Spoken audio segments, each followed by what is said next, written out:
عمر بالله اكتب لي قانون القيمة المطلقة.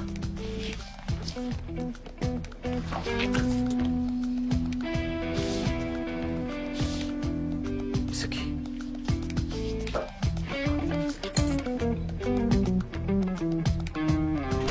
شو في عندك؟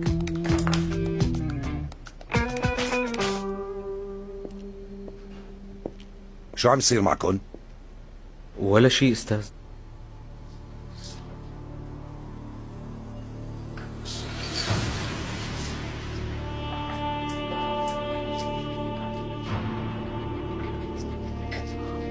لكن قل لي شو هي؟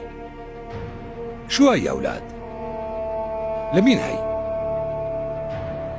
إذا ما بتحكوا بعاقبكم اثنيناتكم. مين اللي كتب هالورقة؟ هي لعمر. انت شو عم تحكي يا بنت؟ لا استاذ، مو لإلي. استاذ عليها خطه، إذا بدك قارن وشوف.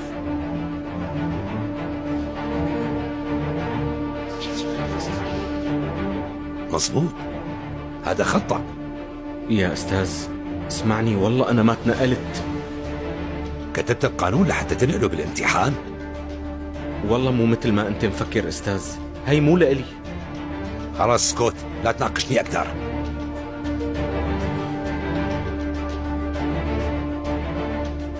طيب استاذ شو رح تساوي بورقتي؟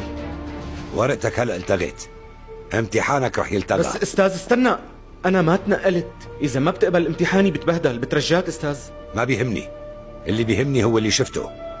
كان لازم تفكر قبل ما تتنقل. استاذ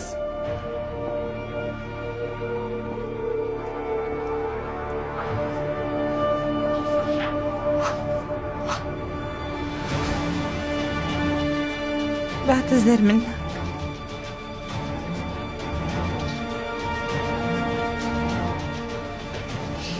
شوفوا الخيار الأول حليته صح، وهاد صحيح، وهاد صح، وهاد صح كمان.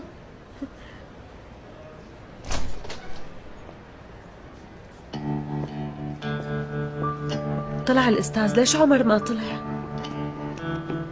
انت مجنونة، كيف بتساوي هيك فيني؟ عمر والله مو بقصدي، عن جد مو بقصدي. والله ما عرفت شو بدي ساوي. كيف ما عرفتي؟ طلبتي نقلك ورحتي قلتي اسمي، راحت علي بسببك يا بنت.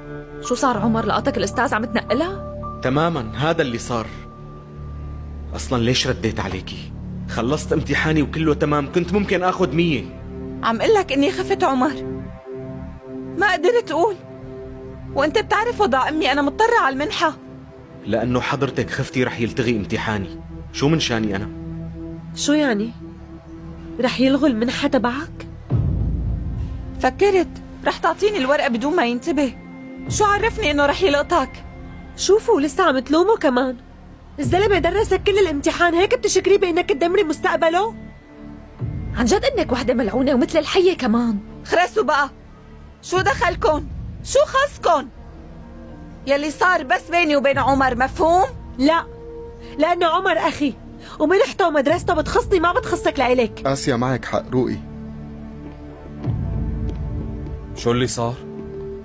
ليش هيك اصواتكم طالعة؟ شوفوا رح ارجع عدلكن لآخر مرة، ما سويت هيك عن قصد. ما قدرت اقول للأستاذ الحقيقة، فهمتوا؟ استوعبوا بقى شو عم قلكن.